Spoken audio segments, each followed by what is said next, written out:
TikTok, it's time to rock. Welcome to the channel, folks. Welcome to the Mick Jagger show, and it's my special pleasure to introduce Mick Swagger. I learned everything from him. I love how you make a point of having a very cool studio name when you do these shows, bro. Hey, you guys have influenced me with some humdingers over the years, so let's carry on. The party never stops. Good to see you. Nothing Good to wrong. see you, bro. I'm particularly looking forward to this show, and like I said last week too, bro, I'm been really enjoying this discussion that you and I and other people here on the show have been having in regards to this incredible band. So we are scheduled, as the show card says, folks, to be talking, in my opinion, Carl, about one of the greatest frontmen in the history of music, Carl. Absolutely, yeah. He energy for days, talent for miles, just a force of nature, and still going. Well, that's the thing that amazes me still. And before we continue the show, I just want to do a shout out. We got Stephen from New York in the chat again. Good to see you, Stephen. And we have Zuni that joined us last week in the chat as well. Another Stones nut, so fantastic, bro. Speaking about keeping going and still doing it, I have to do a special little shout out before we start the show off properly, if that's okay.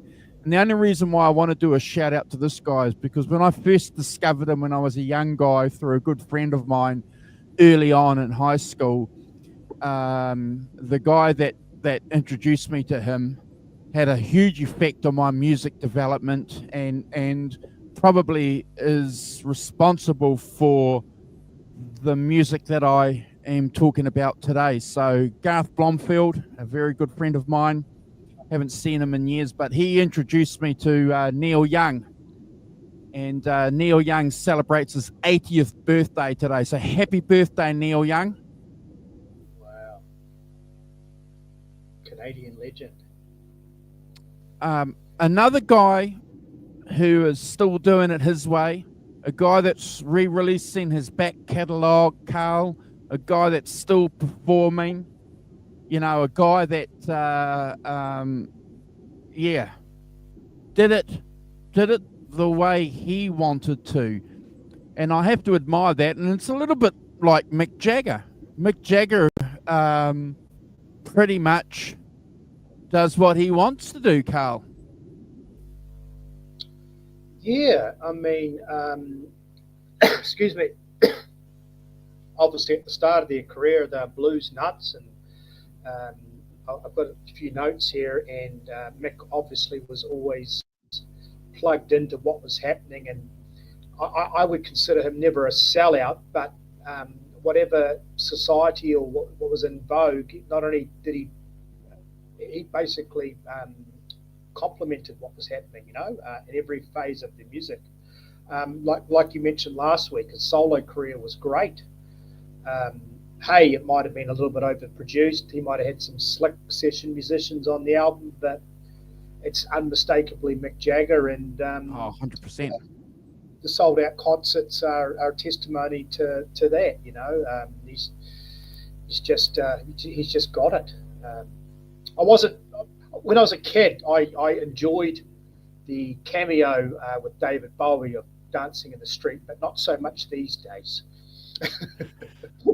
No, it's not particularly my favourite video or tune too. But I'm going to do a special shout out. We've got Sporty in the chat again, a regular to the Stones show. So thank you, Sporty, and another very, very good friend of ours, Mission RD Wanted in the chat. So thank you guys for hanging out with us. And Arvin's just popped in too, another dear friend of ours.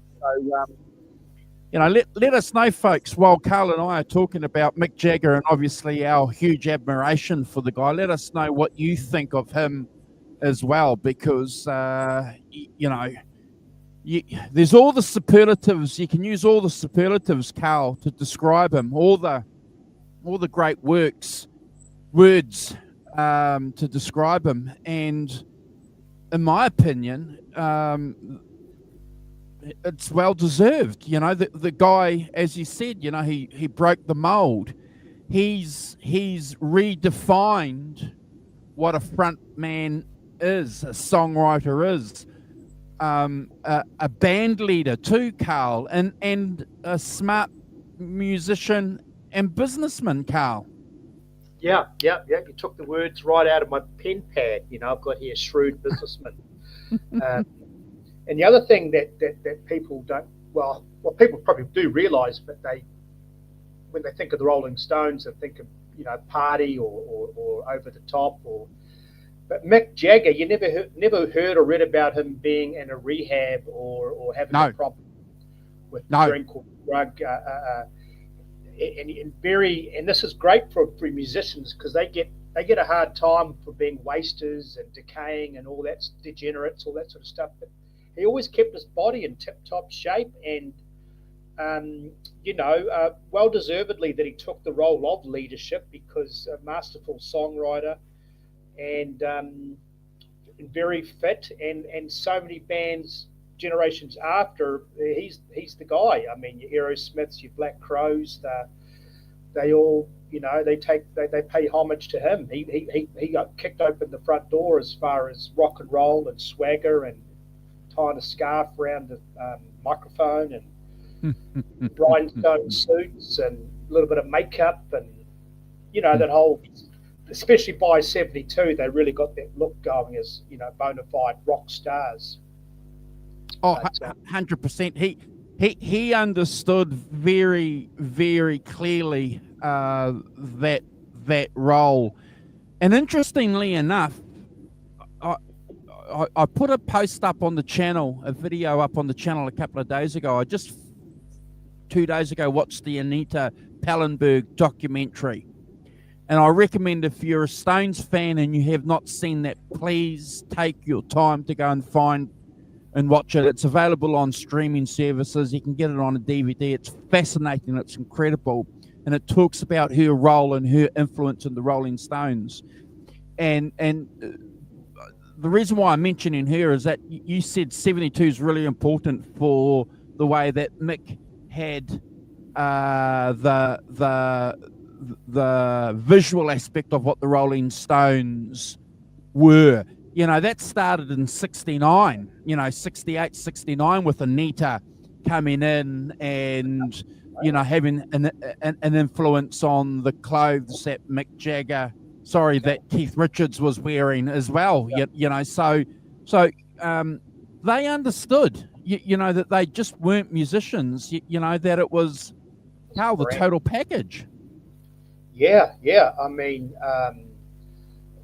we mentioned the word previous weeks, how the bigger they get, the entourage grows, and there's all of a sudden their own plane flying them around to shows. And we saw that famous press conference with Alan Klein and his big pinky diamond ring, and very much men of wealth and taste, distinguished, not only rock stars but spokespeople. And I've got in my notes here that, and kudos to Andrew Luke Oldham, even though it was a bit upsetting for Brian, but Andrew I guess, identified fairly quickly that, and you can see it in those old interviews, that Mick Jagger was very well spoken, very Yes. witty, Yes. very very confident, Yes. and obviously a very English dry sense of humour, and it just came across very natural and very forward and very just very professional. A lot of bands don't like the microphone, and a lot of bands, are a lot of fronts people are over the top, but he just handled himself really well. And there's just miles and miles, endless footage of him obviously being interviewed, and the reporters asked, some of the most mundane questions, but he always handles himself well. He's never that rude, never storms out. He's a class act. Yeah. Again, I gotta give you credit. You've raised some interesting points there. He's always been polite. That 72 tour, when he's been interviewed by that guy, it's a famous. It'll come to me. The guy with the blonde hair. He's got a famous show in America, talk show, and he goes behind. The guy that interviewed Jimi Hendrix. Yes. Yeah, Neil. Was it Neil? Yeah. Yes. Yeah. And is that when he asked him about Marlene Dietrich? Yes. Yeah. And he's interviewing Mick. Madison Square Gardens, before the show or something like, before the show, and he's asking him, what are these pills being passed around on a dish? And he's saying,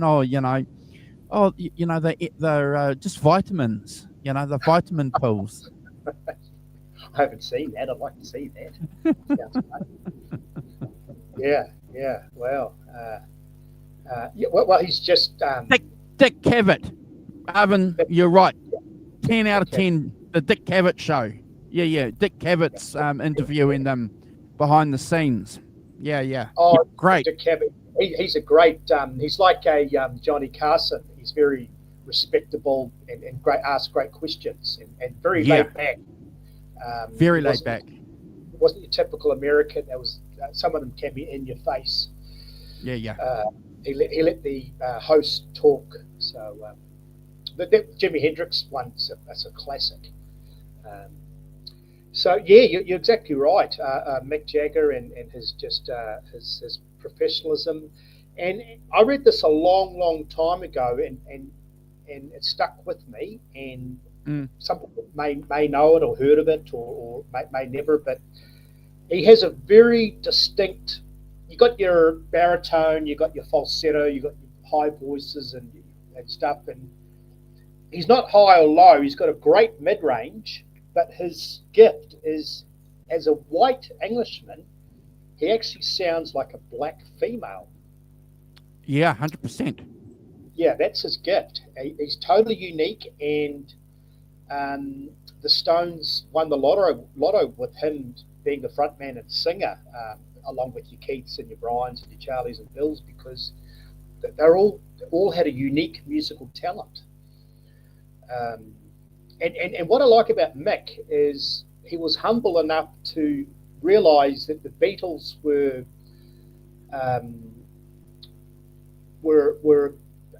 out. What's the word? They were out of this world. They were just. They were it. They were the scene makers. They set the pace. They were exceptional, the Beatles. And so when Paul McCartney did that song Yesterday, and he comes out in that black and white footage with the acoustic guitar left-handed, obviously Mick saw that. We're all blown away. And then Mick and Keith do As Tears Go By. As soon as the Beatles do something, the Stones do something 2-3 months later, and that's just that's humbling and respectful. And it's not Beatles are better or the Stones are better. It's just these they're at the top of their game, and they're giving their respect where the respect's due. Yeah. I totally agree with what you've said there, but also the Stones can be completely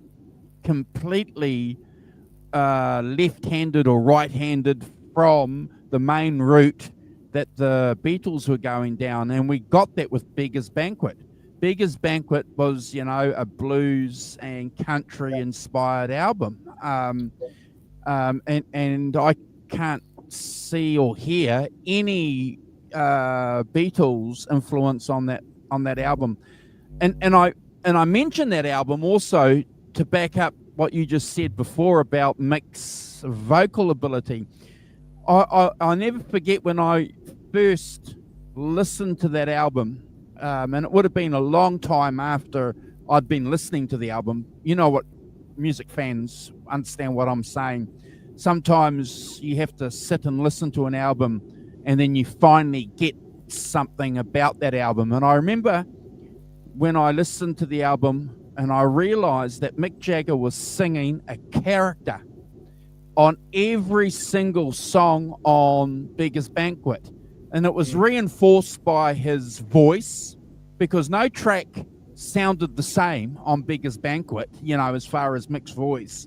And the way that he would, have an accent on his vowels, and the way that he would pronounce some, like Dear Doctor, Factory Girl as an example, just incredible. And then I realized that this guy was singing, but he was also giving us, for our ears, he was appealing to us to think of these songs as characters, Carl. Yeah, and that's where that sense of humor comes in, and that love for American music, like you mentioned, Dear Doctor, and to go 10 years later with Faraway Eyes, Truck Driver's Song. Oh, yeah. It's just, it was all over Exile on Main Street, certain characters, and, Sister Morphine's, and just, some cases spooky, some cases funny. Richard Fox's favourite song, B-I-T-C-H, you think you're in a nightclub at the stall, and there's people around and substances. So, that's the beauty. So you got musicians, and it's a bit like, to me, it's art. It's a bit like movies and method actors.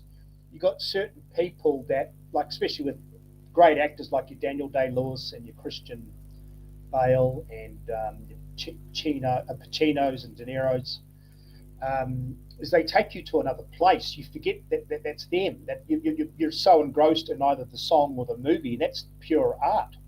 Correct. That's just like, that's what it's all about. Like, for example, when I see Motley Crue on stage, I just see Motley Crue. Yeah.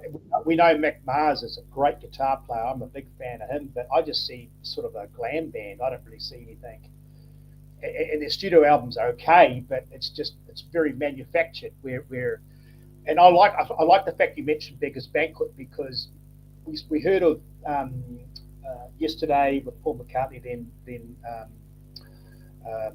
As Tears Go By, and then we saw this Sgt. Pepper's, and then Mick said to Keith, "Oh, this is the new thing."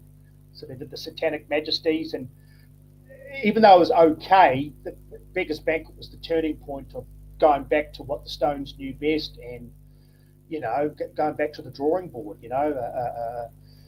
Instead of all this exotic food, let's just go back to fish and chips or hamburgers. Something basic that works, that people like. Yeah, well, yeah, and I think that decision was made by Mick and Keith. It was a determined decision. In that Paul Trinker book that we've spoken about a couple of times on the channel, where Paul talks about, for example, the discussion on open G tuning, and he corrects, the view that, Brian Jones, taught Mick open G tuning. It wasn't Ry Cooder. Paul in his book also talks about how, and he takes the argument a bit too far, because he talks about how Mick and Keith assumed Brian's character after after a while, and deliberately presented that back to the band as Beggar's Banquet, if that makes some kind of sense. I I I don't agree with that, because that kind of makes a mockery of the love that Keith and Mick had early on for the blues themselves. In their own right, they were bluesmen. Mick was a bluesman in his own right, Carl. Does that make sense? Yeah. I think what happened was obviously, and I think that Brian was aware of some open tunings, but the big thing was when they had a year off, and with the Satanic Majesties and Keith had Redlands, is he spent 6 months time listening to old blues, 30s blues, pre-war, and when they went back into the studio and he had figured out that these songs are in different keys, with unfortunately Brian being not in the capacity to be that helpful or in a great state of mind, Ry Cooder being there probably was the guy that,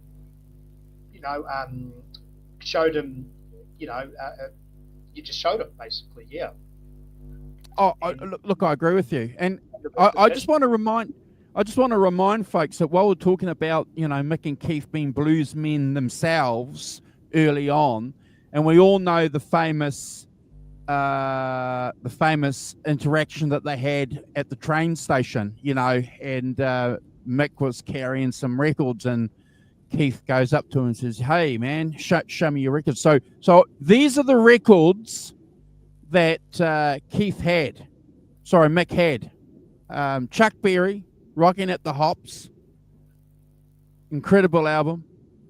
Best. Little Walter, the best of Little Walter, another incredible album. And he had this album here, the best of Muddy Waters. So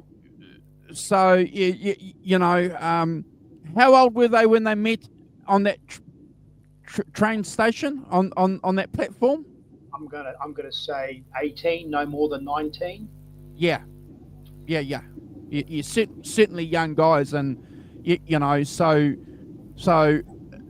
the love that Mick had for the blues and the way that he allowed that to flourish through, definitely as a vein for them to tap into in the future,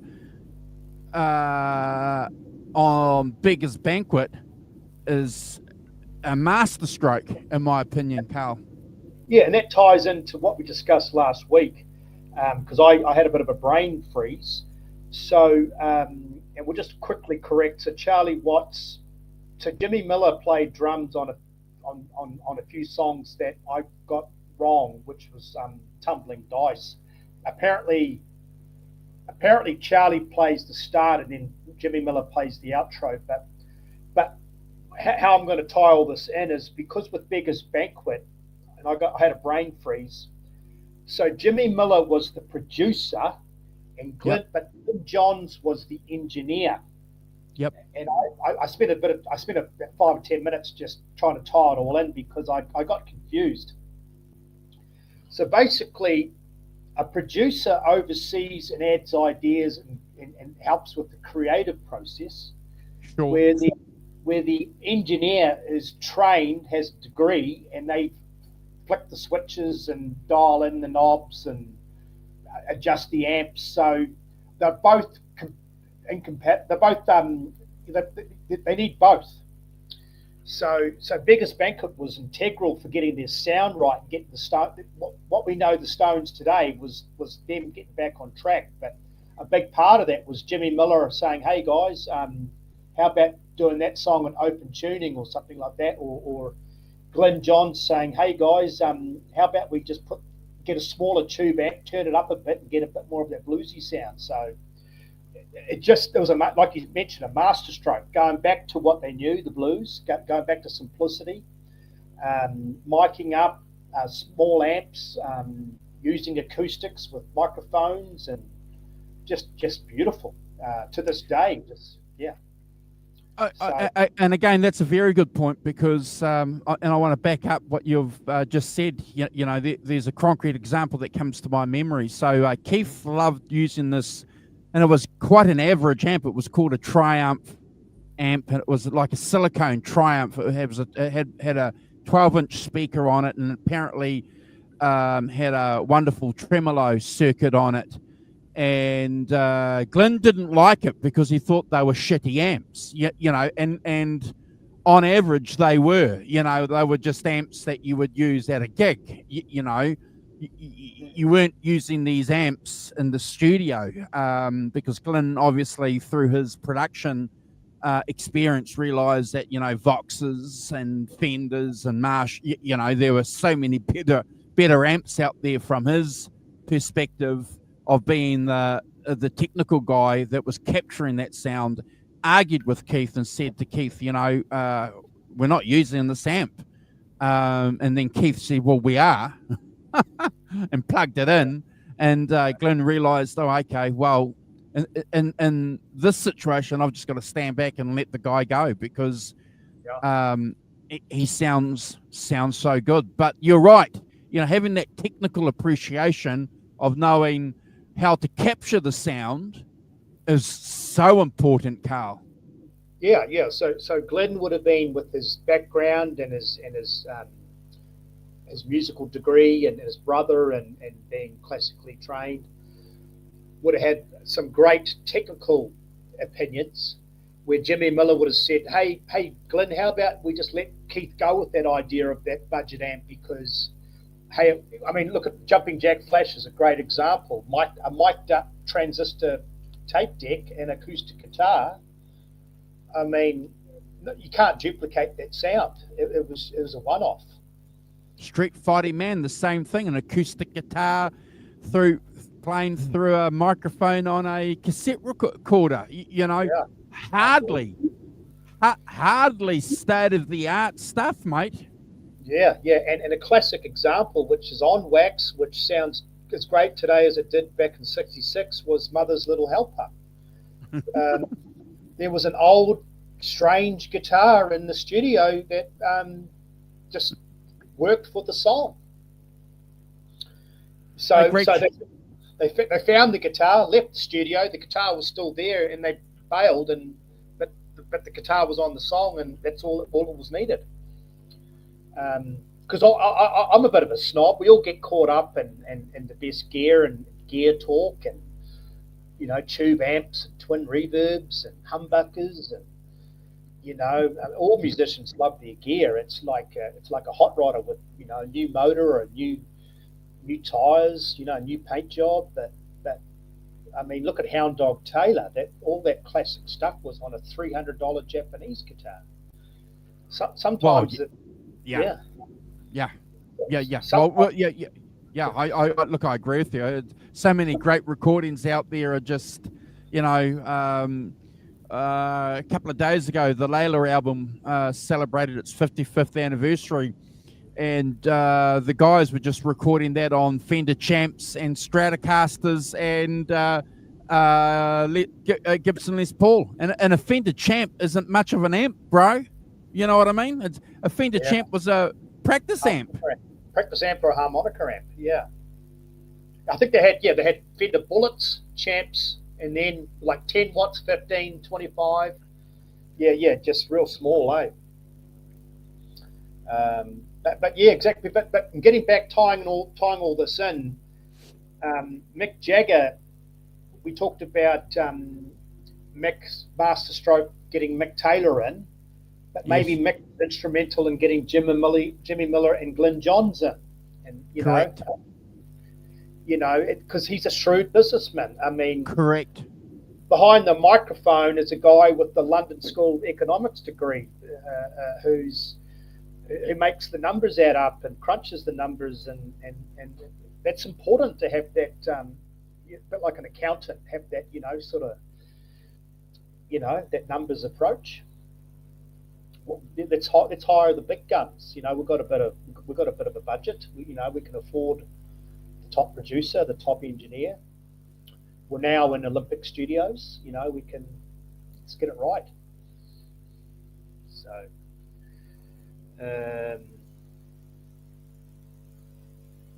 yeah. No, that's and moving on to Let It Bleed, it just continues. Yeah, I agree. One thing I'd like to talk to you about too is, you know, we've got to put aside and recognise the fact that, Mick Jagger's a hell of a harp player too, bro. Yeah. He obviously really early on, it was a lot of Brian, but after a while, Mick obviously was very comfortable, a lot more confident, and played the majority of the harp later on. But he's fine. I would have preferred a little bit more of that sort of little Walter approach, but he, Mick plays fine. Um, I mean, just another bow in the arrow, just another arrow in the quiver. You know. Well, Hackney Diamonds has got some tracks of him playing harp, and that compilation album that they did a few years ago. Jeepers, it's more than a few years ago now. Blue and Lonesome. Where Mick is playing harp. He's just incredible. He's not bad. Well, I was going through the Exile and Main Street um, track listing because I was just intrigued with what Jimmy Miller played drums on, and he played drums on about 3 or 4 songs. And there Wow. was a whole host of guest musicians. There was Bill Plummer on stand-up bass, and Dr. John, and had some black gospel singers from Los Angeles. And but I was thinking about Sweet Virginia, and you mentioned it, and the harmonica and along with the acoustic guitar just makes that song um, just incredible, just beautiful country harp. So, and people don't realise this. And I saw a great. It was a private video. It was coincided with 25 by 5 and that Steel Wheels tour, but it showed Mick and Keith working on a song. It wasn't the famous footage of Mixed Emotions. It was another song, and Keith's joking about acting like a pirate, cigarette, and he's got his guitar and his funny hair, but Mick's incredibly focused, and he had these steely eyes of focus, and he was almost like Chuck Berry, like, hey guys, the clock's ticking, and let's get the song down, and just shows you Mick's his level of professionalism and how intellectual he is. He's a masterful songwriter. And he's the yin to Keith's yang. Where Keith's quite loose, and he has the guitar and the riffs and these little melodies and that. But Mick's the sort of guy that can come in and just finish the whole job with all the lyrics, a couple of adjustments, and they've got a complete song. That's how great he is. Yeah. I agree, and one of the great songwriting partnerships in history. Huge. So I've got a couple of questions I want to ask you, fire if that's okay, and obviously it's for folks in the chat too to offer their opinions. So, we're old enough to remember the riff that Mick and Keith had in the 80s, where they Ripped. they weren't talking Live. to each other for a while. Do you remember? Were you a Stones fan then? Were you of an opinion of what was going on when that was happening, or was it something that you just heard later when you became a Stones fan? Yeah. I remember. So I was 9 years old, so it was a bit over my head with only 2 channels in New Zealand, and most of my Stones research was when I was 13. I got back into buying records, and then I started to read magazines, and remember a famous library where Centre Place is now. I used to rent, hire books and stuff, and I wasn't till that 25 by 5 came out when I was about 14, and it sort of discussed that bit of a meltdown and the press getting involved and them slagging each other in the press. So I was only sort of aware of it on my second go around with the Stones. So I was listening to the Stones when I was about 6 or 7, but it was just get your yayas out. And then as I got a bit older, 12, 13 is when I seriously started to pursue buying records and reading the books. But I certainly was, interested. And as you know, we all know that Mick Jagger, when I was 13, 14, with that Dancing in the Street, and she's all over the TV, and Tina Turner was involved as well. So, but in hindsight, it was the best thing that ever happened to Keith, because even though he was a bit hurt and there was, some going back and forth with the press, it sort of motivated him and gave him the confidence for Keith to do his own solo albums. And, and after 25 years, I mean, who wouldn't get a little bit bored? It's a pretty good run. Was it 25? Well, 23 years, when they, so. But I can see where Keith's coming from. This is my guitar slinging cowboy buddy. This is my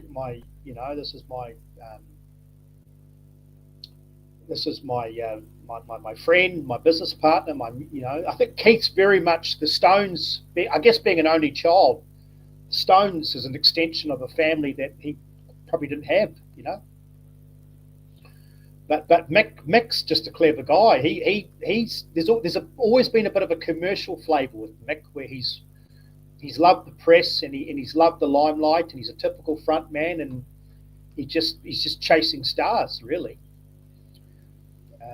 Do you want me to tell you a spoiler that I didn't know about in that Anita Pallenberg film that's going to back up what you've said? Do you want me to share that with you?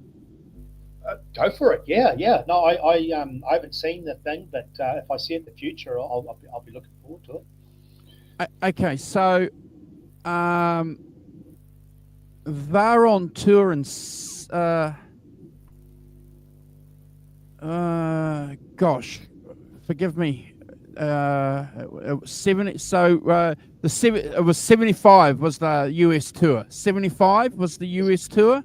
Big and one, then Whitewood is the hired gun. And they did the European tour in 74. European tour was 76. What was the tour that they did in 74 then? No did they do anything? No. Okay, so it must have been 75. They always start in America. So 72 was the big, throwing the TVs out the window and Bobby Keys and the plane. So 73, the Brussels affair, was the Europe tour. 74 was releasing It's Only Rock and Roll, and then Mick Taylor handing his notice in. 75 was the American tour, Ronnie Wood hired gun, and then 76 they released off the strength of that tour and jamming was Black and Blue. Okay, forgive me for not knowing the full details, folks, but it was one big tour. It was either. It's probably 75. Okay, I think it was must have been 75. 78 tour was a small American tour. No, definitely wasn't 78. So it must have been 75. Anita is pregnant, and she. Clearly she was pregnant, yes. So she'd given birth to a baby, and the baby died of cot death. And the Rolling Stones were going on stage. I think they were in France or something like that, and Keith found out about it 2 or 3 hours before they were supposed to go on stage. And the band said to Keith, we'll call the gig off. And Keith said, no, the show's got to go ahead. People have paid, the show's got to go ahead. So, went and did the gig. And that created, after the effect, after that occasion, Marlon and his dad, that was one of the reasons why they had a bit of a difficult situation, because Marlon found out that his brother had died. Dad still went on stage and performed. So that backs up what you were saying about Keith being the only child, and the Rolling Stones were it, and that's his family. Yeah, and he's mentioned it in books and stuff that he's never missed a gig, and one of the songs that he played were very emotional. When they put it on that "Love You Live" album, which is live at the Alma Combo. So there was some sort of tour in '76. So you're right. I remember reading about that years ago. Yes, it was very sad, and he went on stage, and some of that music was used on the "Love You Live" album, which is the famous album with the Andy Warhol art with yeah that one. So wow, okay, that sheds light on Keith being the ultimate band member, ultimate, an extension of his family. Because I was on that Brian Jones resource on the Facebook. There was a page that, Keith slagging off Brian. So I go to my life book, because it showed page 270 about Brian being absent from the studio, and I was just looking at the photos of Keith and his family. And he's just a small, skinny, little only child with big ears. So just as tough as he comes across, he's quite a sheltered, sensitive guy. He was spoiled. Yeah. They're quite really neat photos in that life book. I just glanced at the photos just the other day, and he was just very sheltered. And the Stones is everything, because let's say the Stones dissolved, what would Keith go back to? No brothers or sisters, or it's just an identity. Yeah. So we've got to give Mick credit for a lot of things. Obviously, folks, redefining what a front man does in a rock and roll band. We've said also that he was clever, knows the music business, came out with the idea of having a trademarked logo, understood what that meant as far as gaining royalties on merchandise for the band. Very clever, understanding copyright, understanding what it meant to come out with Rolling Stones records as well. Very, and hiring Marshall Chess to run and he apparently, from the research I've done, was always interested in all the details, Carl. Designed the stages. Yes. The Still Life tour, 81. He was, like the 81 tour, the whole tour, he's wearing American football clothing. To get your yo-yos out, he had the famous Leo sign, the 72, the rhinestone suit. He understood fashion and marketing and creating a look, and to the extent of designing the stage. The big phallic that came out in 75. Yeah. And, that's when he was running around throwing buckets of water on the crowd too. The 78 tour was really interesting because punk was in, and he had that. If you watch that 78 tour, he's wearing that Punk t-shirt. Destroy. Leather cheese cutter, and there was a stripped down band with no horn section. It was just in a subtle way, he gave the middle finger to everybody. He said, we're the Stones. You can throw anything at us and we'll deliver. Whatever you want, we'll fire it back. So I've got some notes here. So his talent embodies blues, R&B, country, psychedelic music, rock and roll, reggae, punk, disco. I mean, it's hard enough singing one song style, but I ran off 1, 2, 3, 4, 5, 6, 7, 8, 8, 9, 10 or so. Yeah. That Waiting on a Friend, one of my favourites. That just So, yeah. what do you think of him as an actor? Performance, Ned Kelly. Okay. That a couple of films that he did in the 80s. Okay. You got an opinion on him as an actor? I do. So when my mum visited me in America in 2007 or 6, there was she was going through a movie phase, watching all these movies, and she said, "Let's watch that Mick Jagger movie." He played the role of a pimp. Free Jack City? No, that was a sci-fi movie. Do you have it in front of you? Can you get access to your phone? Or I'm just scared if I go to my phone, I'll lose signal.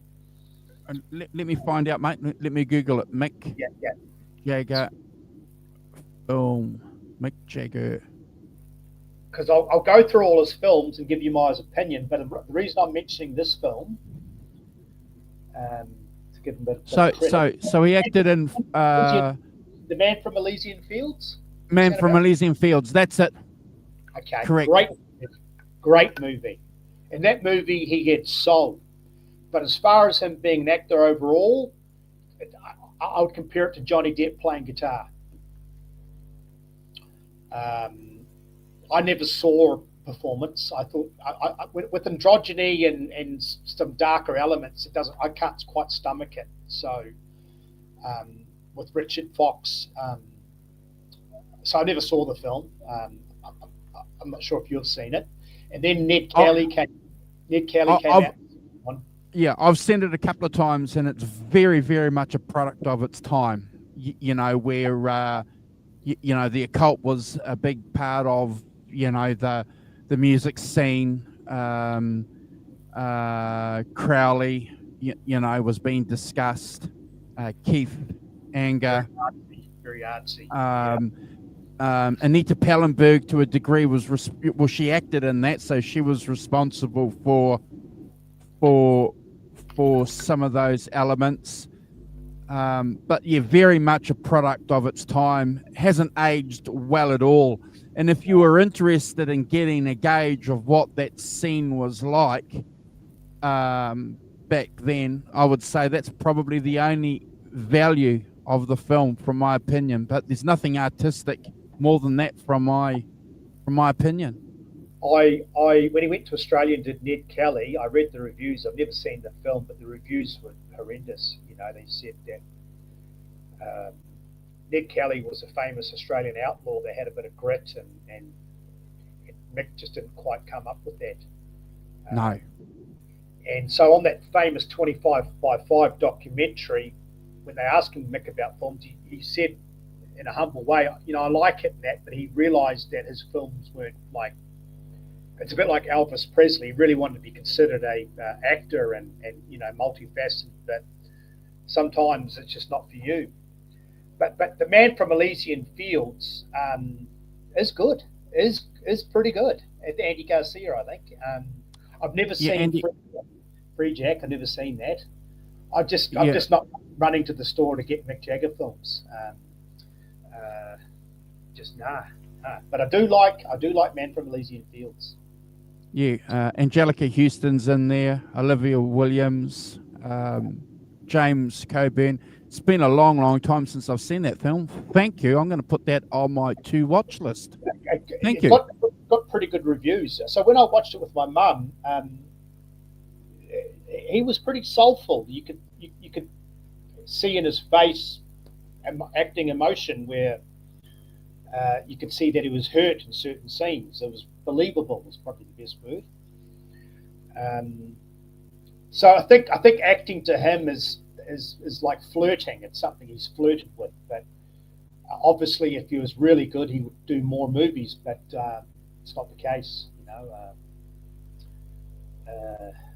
Yeah, like Johnny Depp playing guitar. Johnny Depp's a great actor. He got the Temu rock kit arrived on his doorstep.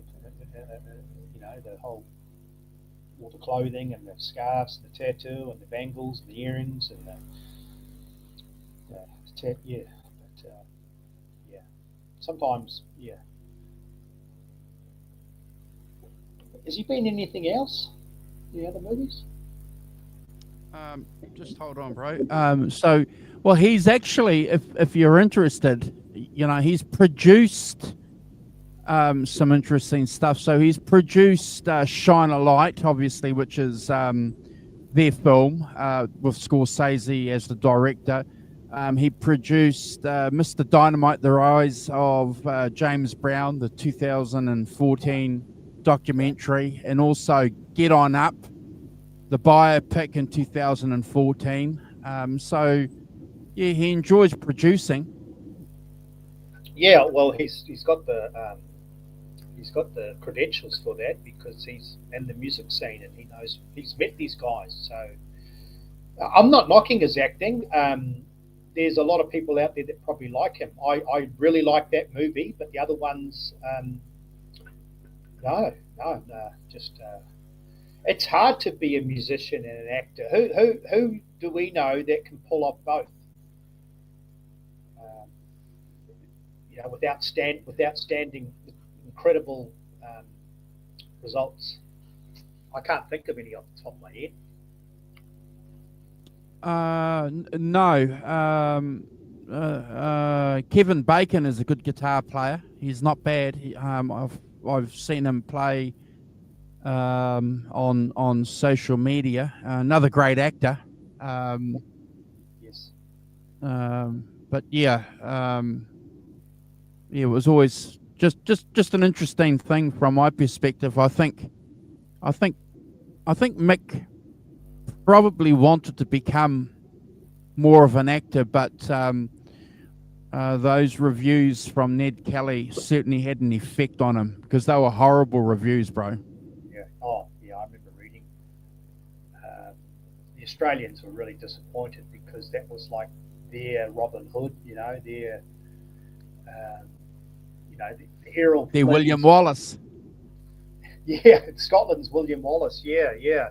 Because I remember watching the Ned Kelly with Orlando Bloom and Heath Ledger, and even though they were a couple of sort of Hollywood pin-up boys, they did a pretty good job.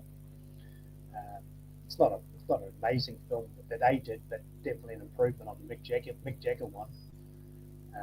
When it comes to people like Ned Kelly, you got to get your Russell Crowes involved. Manly men. That's just how it works. No slight on Orlando Bloom's and Heath Ledger's. It's got to be believable. So, do you know how many children Mick Jagger has? I'm going to throw a wild guess and say 11 or 9. According to social, he has 8 children. According to Mr. Wikipedia. Okay. 8 children. Hold on. So he has Karis Jagger, born in 1970, to Marsha Hunt. Jay Jagger, born in 71, to Bianca. Elizabeth Jagger, born to Jerry. James Jagger, born to Jerry. Georgia May Jagger, born to Jerry. Lucas Jagger, born to Luciana Jimenez. Gabriel Jagger, born to Jerry Hall. And Devereaux, his youngest child, born to Melanie Hamrick. Wow. Because there's footage of, is it a grandson or a young son that dances just like him? That's Devereaux. That's his son. That's his youngest son. How old's his youngest son? 10. And Mick's 81, 82. Yeah. Wow. Hopefully, yeah.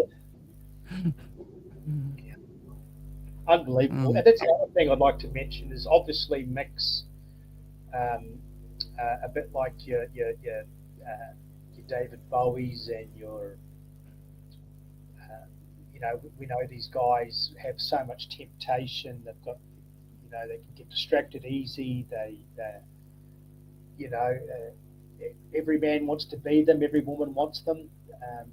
But with all these, I think beyond all the groupie talk and all the press and that, I think he's probably quite a good, stable man and probably a good father. well, At the end of the day, when the lights go off and the crowd goes home, they're just like you and I, the rest of us. These guys, they're not evil, or they're not super. They just happen to be good at what they do, and it just so happened to be they're born at the right time. yeah. From what I've read, he's got a very good relationship with his children and supports them. One's an actor, as an example, and one's in fashion design. So he's, supported them. But I think you're right. He's, definitely. And Keith has done the same thing too, to the best of his ability. So yeah. I mean, obviously they broke a few hearts with their wives and girlfriends, and they've been a bit naughty and a bit ratbags, but when it comes to the kids and obviously being of high stature with their income levels, they're great providers. And I've read no stories about any Rolling Stones apart from Brian Jones where they've been MIA, missing in action. Well, Brian was missing in action before he was famous. Yeah. Well, your Mick Jaggers and your Keiths and that they Charlie Watts with his daughter and Bill Wyman, they it looks like they dote on their kids. And it must be hard. I mean, it would have been really hard for Mick Jagger's brother Chris, who was a singer in his own right, to live in the shadow. So and Mick supported him as much as he could, So I've got another question I want to ask you. So biopic films are really, really, really popular. We've seen a lot of them over the years. Certainly the last 20 years, there's been some really, really good ones, and they've been produced and done really, really well. Jamie Foxx acting as Ray Charles, comes to my mind. One of the greatest biopic films out there. That young guy acting as Dylan, last year. Another great biopic film. So I suspect when it comes to a Rolling Stones film, I don't think we'll get a film, Carl, that's going to start at the beginning of their career and go all the way right through. I don't think we're going to get that, because just imagine how long, that film will be.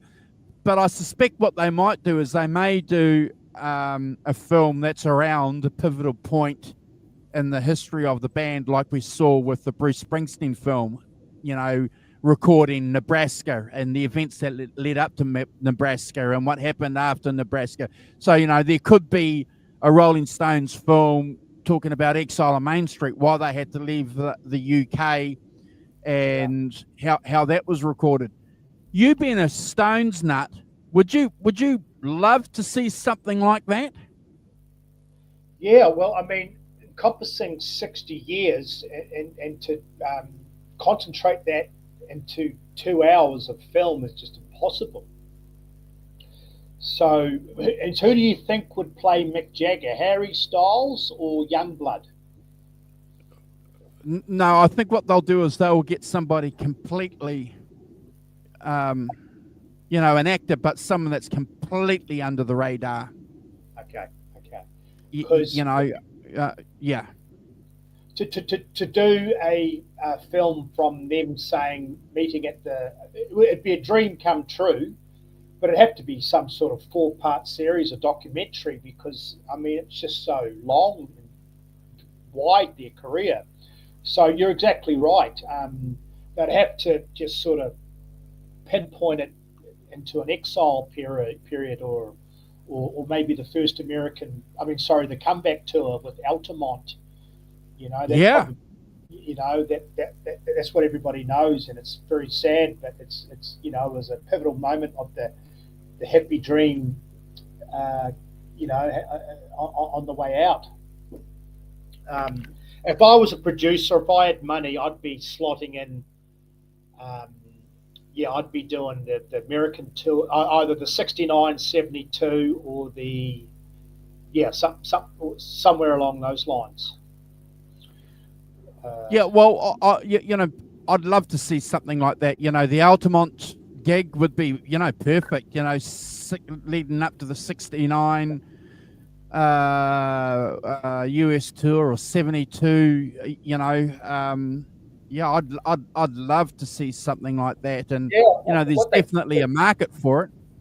What they could do is they could start the film in 68 in the studios, and they've already got the real footage, but they could get actors to do that footage because it's already there, and then they could show the unfortunate decline and the handing the notice of the Brian Jones, and then the 69 tour.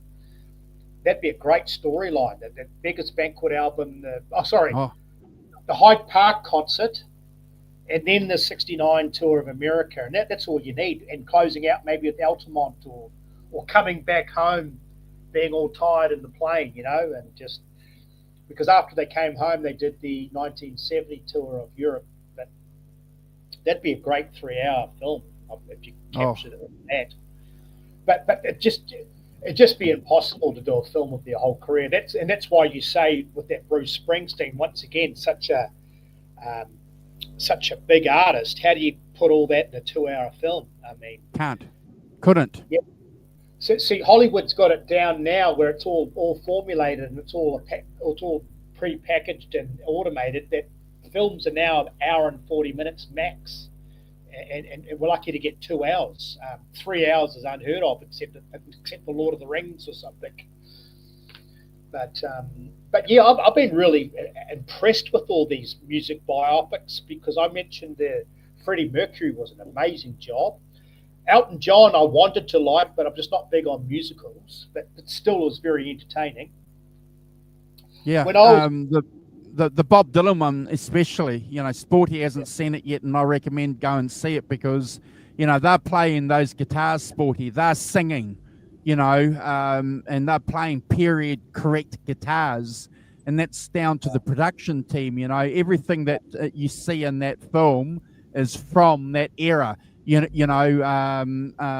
Dylan, the guy playing Timothy playing Bob Dylan, isn't turning up with a 1975 acoustic guitar model. He's playing, the correct 1962 guitar or whatever that Dylan was playing. So, and they have to do that to a lot of degrees now because they know that the fans know this stuff, Carl.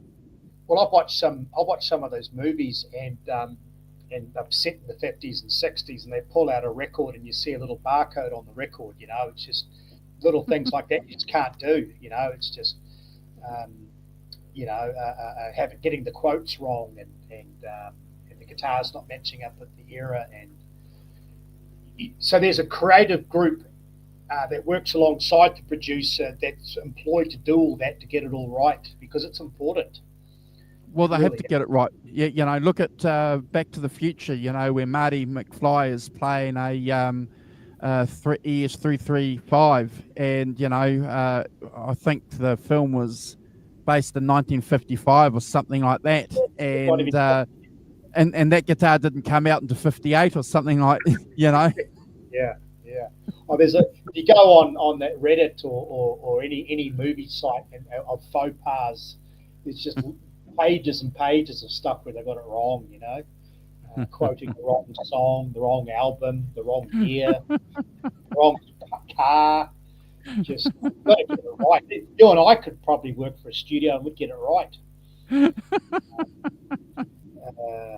But I like it when they get it. I like it when they get it right because it just means that they've done their homework. Because nothing worse that when you see, because that's some of my favourite films is those biopics. I mean, Why Do Fools Fall in Love? The story of Frankie Lyman, great film. Just Ray Charles, the Jamie Foxx. That's probably he deserved that Oscar Academy Award. Yeah. When I was in America and everyone saw it, and I was so thankful that all the hype had finished because they were hyping it up for 6 months. But he was born for that role. Oh, one of the greatest. Beautiful. Yeah, it was beautiful. I watched that film I watched that film once a year. Wow. Yeah. Well, I just think it's incredible. Ray Charles was still alive to see it done, and then he unfortunately passed. But and Jamie, being a talented musician, comedian, and knowing how to play the piano, it was just perfect. I really enjoyed the Buddy Holly film with Gary Busey. Yes. Just incredible. I was really, and that showed, and the La Bamba film, Richie Valens, was just phenomenal. Made me cry at the end. Lou Diamond Phillips. Yeah, that was incredible. I've just recorded Great Balls of Fire. I never saw that. Did Dennis Quaid do a good job? Dennis Quaid, yeah, I've seen that a few times over the years, and it's got Winona Ryder acting in it as well. Another great film. That Elvis film that came out a couple of years with that guy Butler. Another great film. Very good. Outstanding. Yeah. And the Johnny Cash with River Phoenix. Joaquin Phoenix. Yeah. Another great film. And you know why that film is so good? Reese Witherspoon acting as Cash. June. As June Carter. Yeah. Boy, you know, she does it for me. She just is an incredible actress. Yeah. So Coal Miner's Daughter. Yeah. Fantastic. Sissy Spacek, 1980. Another great film. Tommy Lee Jones is the husband manager. Yes. Husband manager. Yeah. I love it when they get it right, man. I love these films. It's difficult to play someone that's so well known and just ingrained in your brain. Is, you know, I mean, Elvis Presley, a great example. Good looking guy, distinctive voice, miles of great quotes, but to pull it off is, you got to be, Walk Hard, the spoof film, Walk Hard, that's a great one. Never saw that. What's Spinal Tap like? Oh, mate, you've got to see it. It's hilarious. It's hilarious. And I understand they come out with Spinal Tap 2 or something. Yeah, I saw that yesterday, something about that. But Walk Hard, Gretch Zeppelin's laughing. Yeah, Walk Hard's hilarious. So I haven't seen that for a long time. So I'll have to put that down on my list too. What was the Jimi Hendrix one like? Because I know that they had a lot of difficulty with, it's a bit like Don Henley with the Eagles copywriting music. That's the one with Andre 3000 acting. So I loved it. I loved the film. The guy pulled off Jimmy so well. His mannerisms. Yep. Because Andre wasn't a guitar player, so he had to teach himself to play guitar. But it's just let down by not being able to play the music. Yeah. But why? I mean, the estate's doing so well. What's the big deal? I mean, I know that I'd be disappointed with all the bootlegs and the knockoff live recordings, but you know, just to help them, really, to help to the new generation of Hendrix listeners. While we're talking about films, folks, in a couple of days' time, on Monday, New Zealand time, I'm going live. I'm going to do a little review here on the channel of Almost Famous, why I think that's a perfect film. So if you wanna join us for that, or come back and watch that after it goes up, I'll be interested to hear what you have to say, because I think that film, Almost Famous, captures, and I don't want to give too much away here, Carl, but it just captures that time so well. He was a young reporter, right? Cameron Crowe? Correct. Yeah. Captures the planes and the chaos and the groupies and the drugs and. Yep. Yeah, wow. Stephen, you're right. I've done a review here on the channel, Cadillac Records. I've done a review on that too, and I love that film despite the mistakes, and I go through some of the mistakes on that review, but don't let the mistakes get in the way of being entertained, because that's what we have to remember in the end. It's not a doctoral thesis we're watching or reading. It's entertainment, Carl. Well, they had a whole bunch of actors that we don't know, and the guy that played Howling Wolf did an exceptional job. Just about stole the show. The Commitments, boy, that's another film I haven't seen. Man, that's a classic. Yeah. There's some good ones, all right. I put in my notes here, Yep. Fertile Family Man, Mick Jagger. yeah. Well, in reference to all those kids, there was a note there. Those Bible studies, where the commandment was go forth and be fruitful and multiply, certainly rang true in young Jagger's ears, didn't it? My getting back to those music movies, my favourite movies are period pieces of the American South. I just love it, how the Scotch-Irish intertwined with the African Americans and the fields, and just how everything. I mean, getting back to Ray Charles with Jamie Foxx, how he got a gig as a piano player for a hit country and western band, and knew all the songs. Just shows you the depth of all that, the rich oasis of those fertile fields of musicianship, of Scotch-Irish fiddle and the R&B and the blues and gospel and rockabilly, and Mick and Keith knew that, and just a reservoir of great stuff. I read this great, slightly get off topic, but I read this great quote where John Fogerty was frustrated and he wanted to get this sound that was in his head. He wanted to encapsulate the American South at the swamp. He had the sound in his head, and apparently he was warming up and it was a complete mistake or something, or the amp made funny sounds, or someone left the tremolo on too high and they captured Born on the Bayou, and this was history. Some white guys from Bakersfield captured a Louisiana sound, Yeah, so, 100%.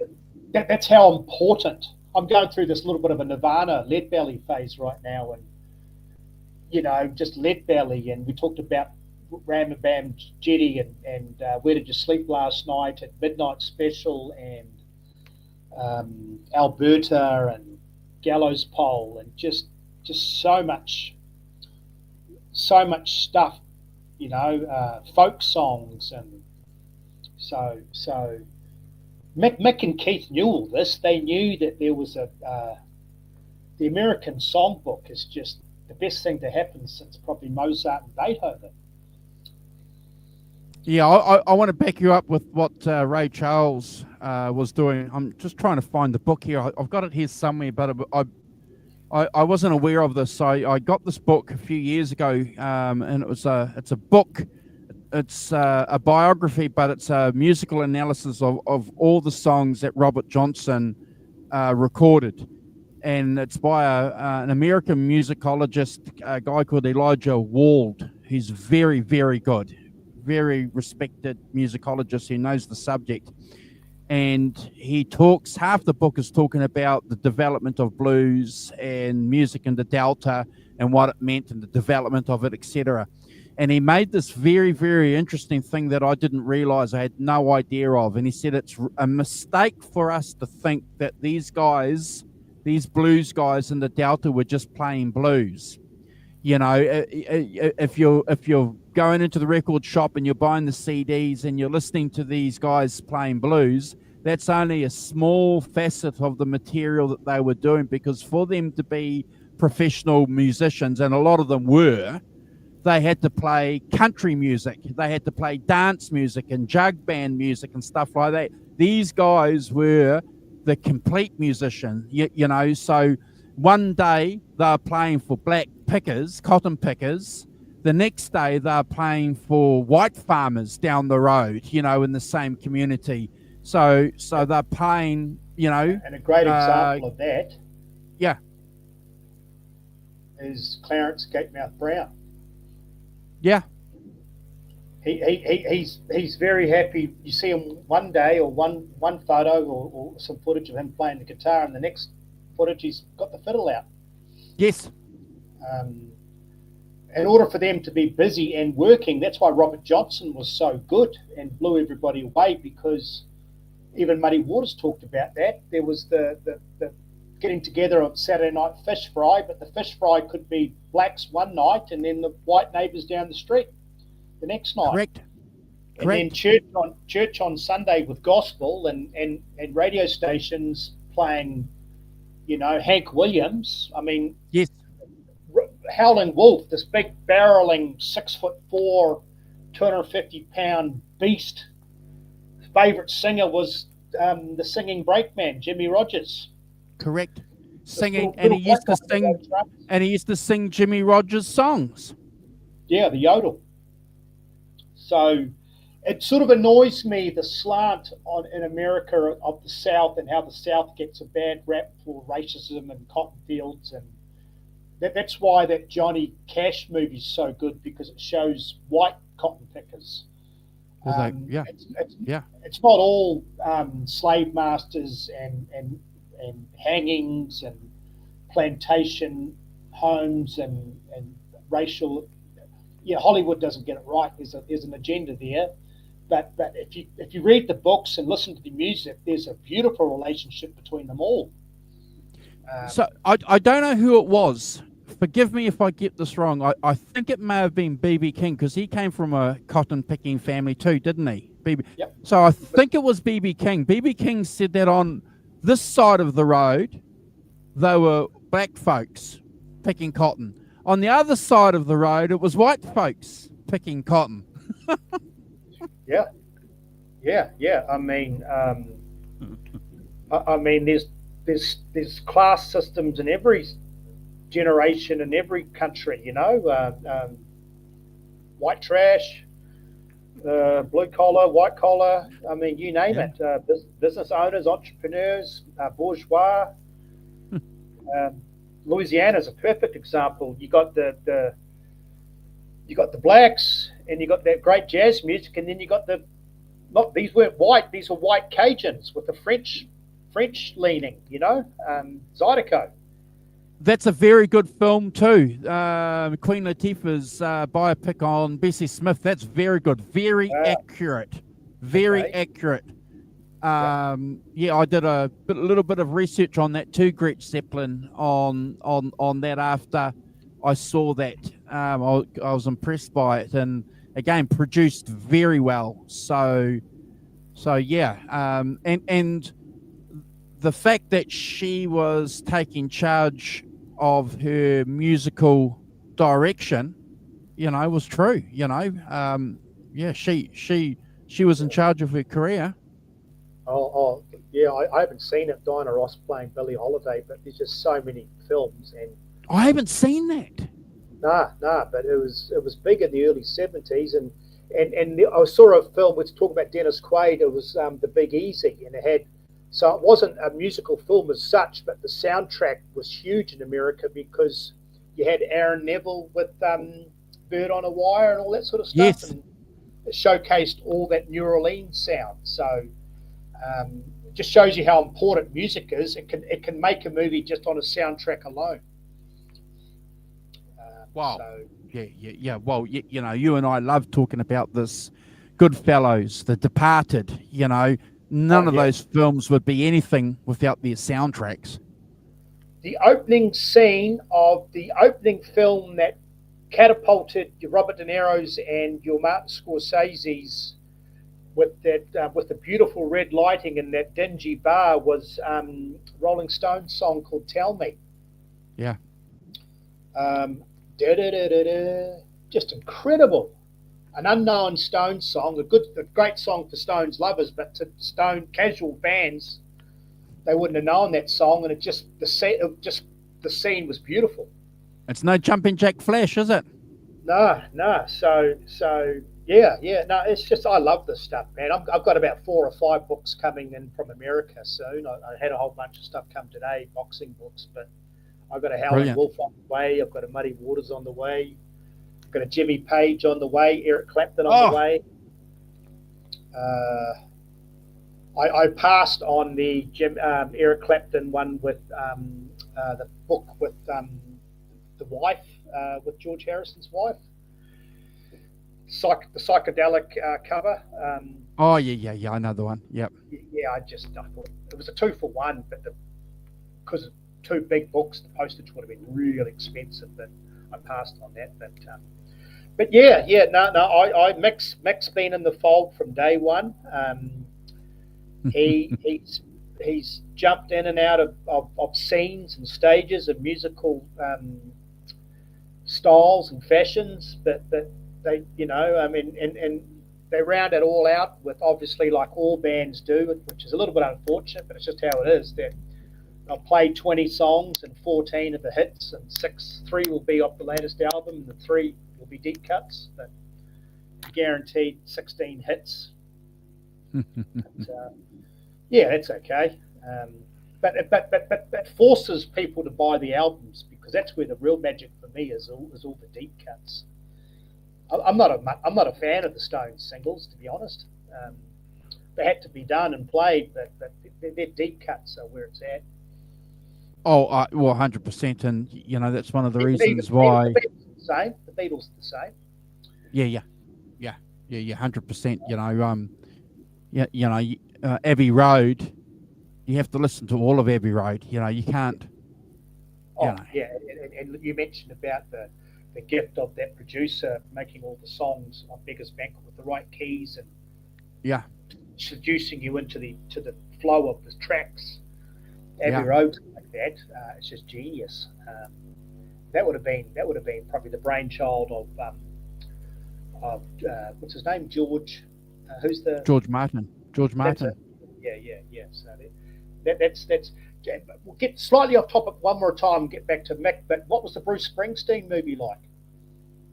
Oh, I thoroughly enjoyed it. I'll be honest and upfront with you. I was a little bit concerned about what I thought the movie might be. I thought it was going to be a little bit technical, that it was going to talk about some of the technical issues of how they recorded the album.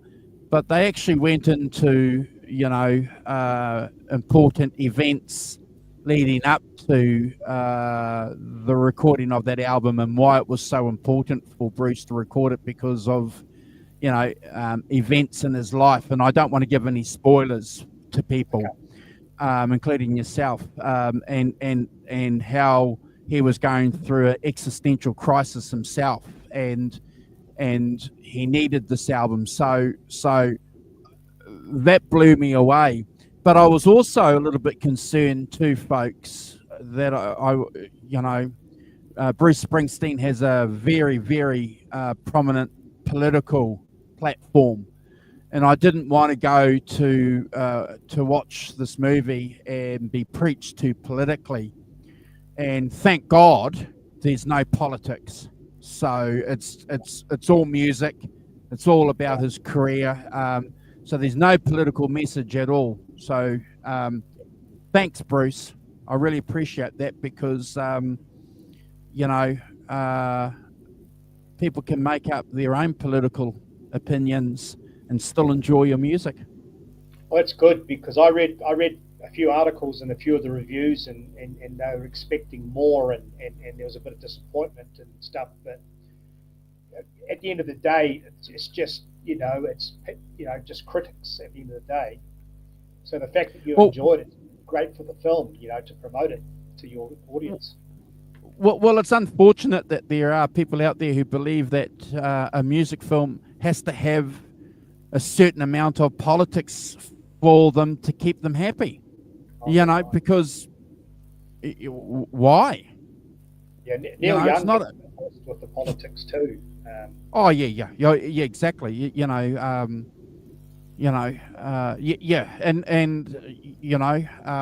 I'm not going to reveal where I am politically, but it's their right, it's their choice too. Billy Bob Thornton came out yesterday and said, "Hey, you guys, I'm grateful that I'm happy that you won the Oscar award or the Academy or the Grammy, but keep your politics out of the speech, please." Yeah, 100%. I just want to listen to the music. Yeah, I don't want to be told who to vote for. Well, I mean, it's just doesn't come across right when you're worth $500,000. You sell your back catalogue and you're preaching about blue collar and marches, and we're not in the '60s anymore. No. It doesn't come across phony. It just comes across just sort of out of touch. That's right. It's not the '60s anymore. Yeah, good point. That's a very good point. This ain't the '60s, Dr. Ropata. Cook me some eggs, Bruce. Yeah. But I was pleasantly surprised that the Bruce Springsteen film was about the music. It was about the music and why that album is such an incredible album. And disappointing that some people thought that it had to be political. Sad. I didn't know that. I just thought they were basing their criticism on the movie falling a little bit flat, or maybe because it wasn't too long ago that they did the Bob Dylan, which got rave reviews. That they were probably trying to compare it to that, but it's probably a different style of movie altogether, right? Different period, timepiece. Oh, well, like I say, mate, there's always people out there who believe that everything has to have a political message in it. Well, look at Exile on Main Street. That people in '72 were scratching their head and like, what's this? This is mumble jumble. This is hogwash. It should have been just a single album. It's a double album, and it's aged really well. To the point where it's a masterpiece, and it's one of my favorite, probably my favorite Stones album. Yeah. And isn't that interesting? I always liked the idea, and we can talk a little bit about that next week when we round up this series, folks, on the Rolling Stones. One thing I liked about Mick and Keith too is that they wrote political songs: "Street Fighting Man," "Sympathy for the Devil," but when they were pushed to make political statements, like Keith was pushed to come out in support of Paris 68, they kind of said, no, I'm just a musician,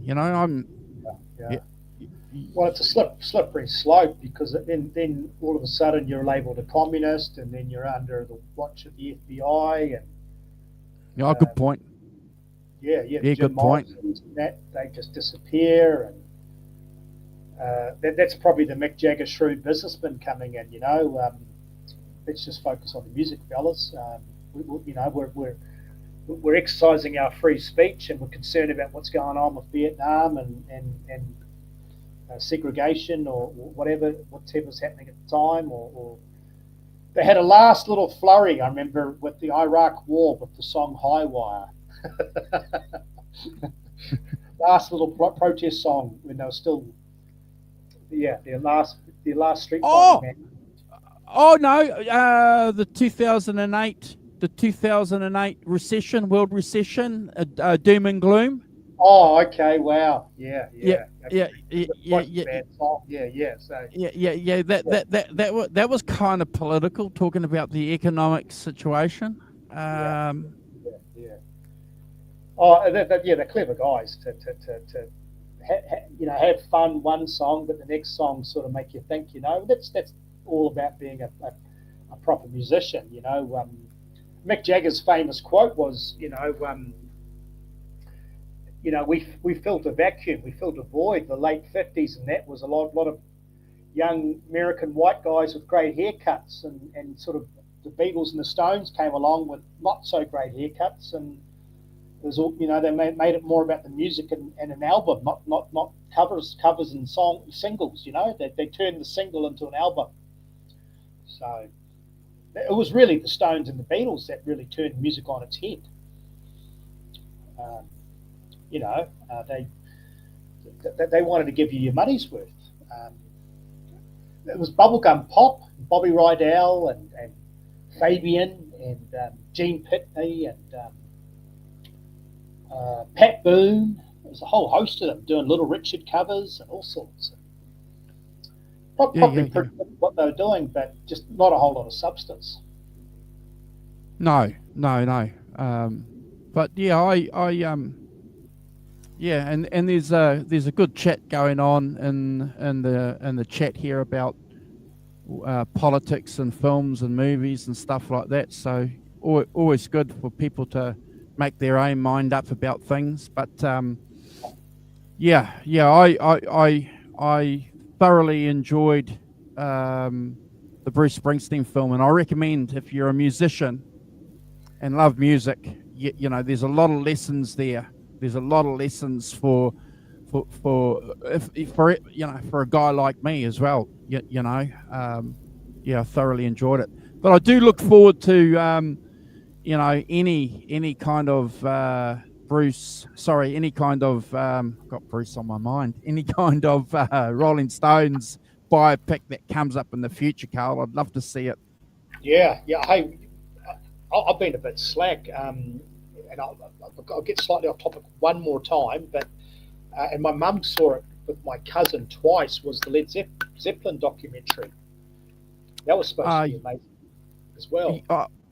Yeah, we did a review of that here on the channel too, Carl and I and the Rock Professor. So it's available on streaming services. It's an incredible film, and I've just posted on our Instagram channel. Just give me a second. I'll just try and I'll find it for you. My face needs to open up the. So that film won is the winner in the Critics' Choice Documentary Awards 2025. So it's an award-winning film. Wow, they did it right, eh? There's someone clever behind the mix that crafted it all together, and wow. I mean, slightly off topic one more time, but I mean the Peter Green biopic, just or Santana, or just there's so much. There's I think I've been hearing this a lot lately, and I think the world is getting sick and tired of TikTok and cheap dopamine and Britney Spears and garbage. There's a real urgency in the search for. Unfortunately, we've got to go back in time, but for some substance, Case in point was Ozzy Osbourne's farewell. There was 3 generations of musicians and fans. So I think people still, Carl. I think people still want stories. Yeah. Well, if they want a 3-minute song, they love. Yes, a great song, well-written song. I don't know that much about this Youngblood guy, but they reckon he's the new generation. And you mentioned Led Zeppelin band, Greta Fleck, and that slide guitar, Dickie Betts' nephew.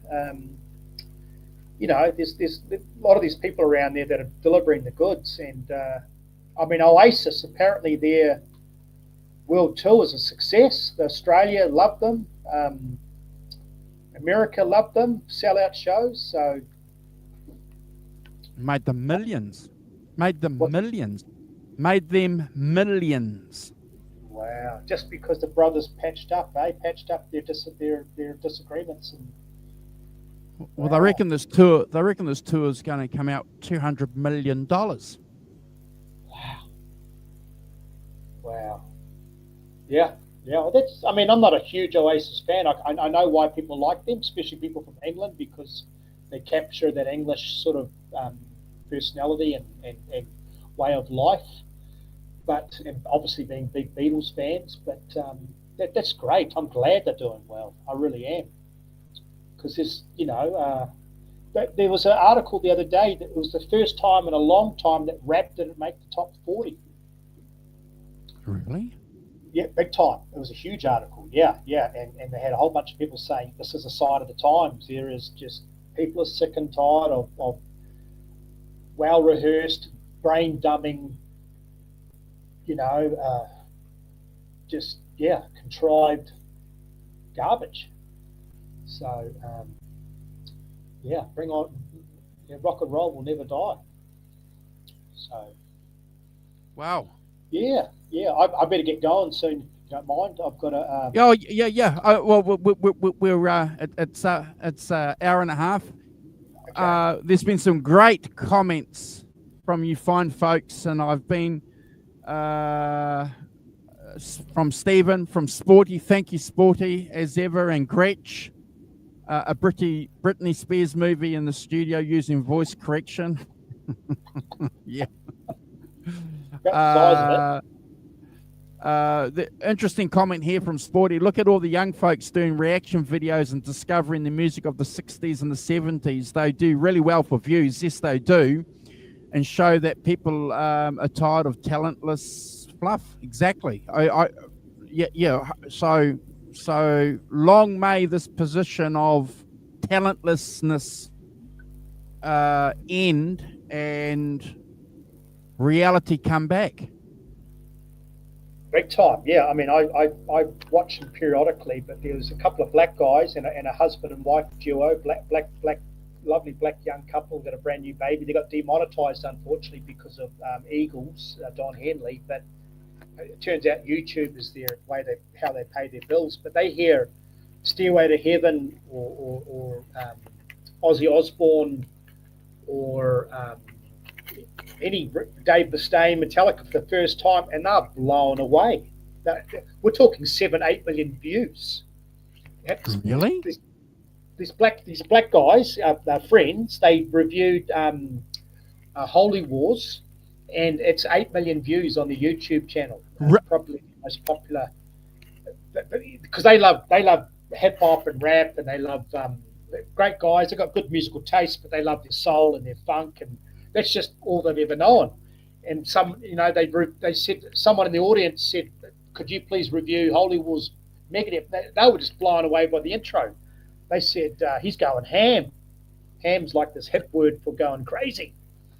So it just amazes me how these channels can do that, because every time we've played any kind of music, we've got violations and copyright strikes, and half our videos and the video won't be seen by at least 30 or 40 different countries. So that's one of the reasons why we stopped doing anything like that, because if we're going to spend 2 hours doing an album review, we would like people all around the world to see our video.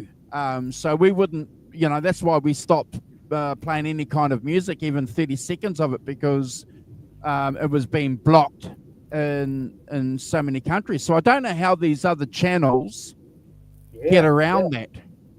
Yeah, I don't know either, but they do a great job, because they play the song, and then they play the song in snippets and stop, and they discuss that opening riff, and then they laugh, and they play the next one, and you got to stop, I want to hear that again. And they do it really, really well, some of these guys, but maybe because they're doing it in snippets, not playing the whole song.